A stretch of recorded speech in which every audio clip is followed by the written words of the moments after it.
Welcome to packet film. Raviteja కథానాయకుడిగా నటించిన తాజా సినిమా భర్త మహాశయులకు విజ్ఞప్తి. ఈ సినిమాకి కిషోర్ తిరుమల దర్శకత్వం వహించారు.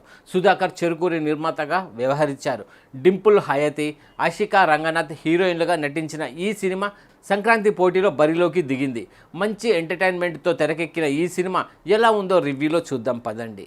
కథ విషయానికి వస్తే, స్పెయిన్లో మానస, ఆషికా రంగనాథ్ వైన్ తయారీ కంపెనీ యజమాని. రామ సత్యనారాయణ అలియాస్ రామ్ తన భార్య బాలమణితో కలిసి వైన్ తయారీ కంపెనీని హైదరాబాద్లో నిర్వహిస్తుంటాడు. తాము తయారు చేసిన అనార్కలి అనే వైన్ బ్రాండ్ని ప్రమోట్ చేయడానికి స్పెయిన్లోని మానస కంపెనీతో భాగస్వామ్యం చేసుకోవాలని ప్లాన్ చేస్తాడు. కానీ మానసను కలిసే క్రమంలో కొన్ని ఇబ్బందులను సాల్వ్ చేసుకొని ఆమెకు రామ్ చేరువవుతాడు. రామ్ మంచితనాన్ని చూసి అతడిని ఇష్టపడుతుంది. అంతేకాకుండా ఓ రాత్రి శారీరకంగా ఒకటవుతారు. ఆ తర్వాత బిజినెస్ పని మీద స్పెయిన్ నుంచి హైదరాబాద్కు వచ్చి రామ్ని కలుస్తుంది. ఈ నేపథ్యంలో రామ్ బాలమణి మధ్య ఉండే అన్యోన్య దాంపత్య జీవితం ఎలా సాగింది, భార్య తప్ప మరో మహిళను కన్నెత్తి చూడని రామ్ మానసకి ఎలా చేరువయ్యాడు, ఒకవైపు భార్య మరోవైపు మానస మధ్య రామ్ ఎలా నలిగిపోయాడనేది క్లుప్తంగా ఈ సినిమా కథ. ఈ సినిమా ఓవరాల్గా ఎలా ఉందంటే, భార్య భర్తల మధ్య గొడవలు జరిగే క్రమంలో జనరేట్ అయ్యే కామెడీని నమ్ముకొని ఈ మూవీని తీశారు. ఇందులో కథ లేకపోవడం ఒక మైనస్.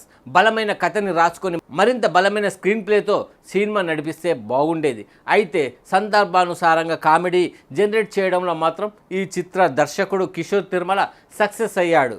పండక్కి కావాల్సిన ఎలిమెంట్లని జోడించి మూవీని తెరకెక్కించాడు. అదిరిపోయే పాటలు, కామెడీ ఎలిమెంట్లు, ఫ్యామిలీ ఎలిమెంట్లు, గ్లామర్ అన్ని అంశాలను పర్ఫెక్ట్గా మేళవించి రూపొందించాడు. ఎంటర్టైన్మెంట్ బాగానే వర్కౌట్ అయిందని చెప్పొచ్చు. ఇక సినిమాగా చూసినప్పుడు ఫస్ట్ హాఫ్లో తనకు ఎదురైన సందర్భాన్ని చెబుతూ బ్యాక్ వెళ్తాడు హీరో. రవితేజ తన వైన్ ప్రమోషన్ కోసం స్పెయిన్ వెళ్ళడం, అక్కడ మానసను కలిసేందుకు డ్రామా ప్లే చేయడం ఆకట్టుకుంటుంది. అదే సమయంలో సత్య కామెడీ కూడా నవ్వులు పూయించింది.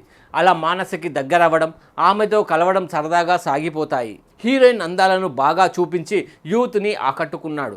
హైదరాబాద్ వచ్చాక భార్య డింపుల్ రవితేజని డామినేట్ చేయడం, తన వ్యవహారాలు తెలియకుండా రవితేజ మేనేజ్ చేయడం నవ్వుకునేలా ఉన్నాయి. ఈ క్రమంలో వెన్నెల కిషోర్, రవితేజ మధ్య కామెడీ బాగానే ఉంది. ఇంటర్వెల్ ఎపిసోడ్ చిన్న ట్విస్ట్తో ముగించడం ఓకే అనిపించింది. సెకండ్ హాఫ్ మొత్తం భార్యతో, అటు లవర్తో హీరో నలిగిపోవడం చుట్టూనే కథ సాగుతుంది. ఈ క్రమంలో చోటు చేసుకునే సన్నివేశాలు తన అసిస్టెంట్ వెన్నెల కిషోర్, ఫ్రెండ్ సునీల్తో ఆడే డ్రామా అద్యాంతం ఆకట్టుకుంటుంది. సునీల్ సీన్లు కూడా నవ్వించేలా ఉంటాయి. దీనికి తోడు రోహన్ కామెడీ కూడా కొంతవరకు మెప్పించింది. క్లైమాక్స్ రొటీన్గానే ముగించారు. మగాళ్ళ మనస్తత్వాలను చెప్పిన తీరు ఆకట్టుకుంటుంది. భర్తలకు సంబంధించిన సందేశం బాగుంది. రవితేజ తన ఎనర్జెటిక్ పర్ఫార్మెన్స్ ఆకట్టుకున్నాడు. కన్ఫ్యూజ్ కామెడీతో ఆయన టైమింగ్ అద్భుతం.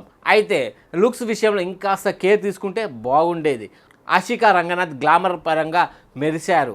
పర్ఫార్మెన్స్ పరంగాను ఓకే అనిపించారు. డింపుల్ హయతి గృహిణి పాత్రలో ఒదిగిపోయే ప్రయత్నం చేశారు. వెన్నెల కిషోర్, సత్య, సునీల్ ముగ్గురు సినిమాకి ప్రధాన బలం. సత్య అక్కడక్కడ తన వాయిస్ మిమిక్రీతో భలే నవ్వించాడు.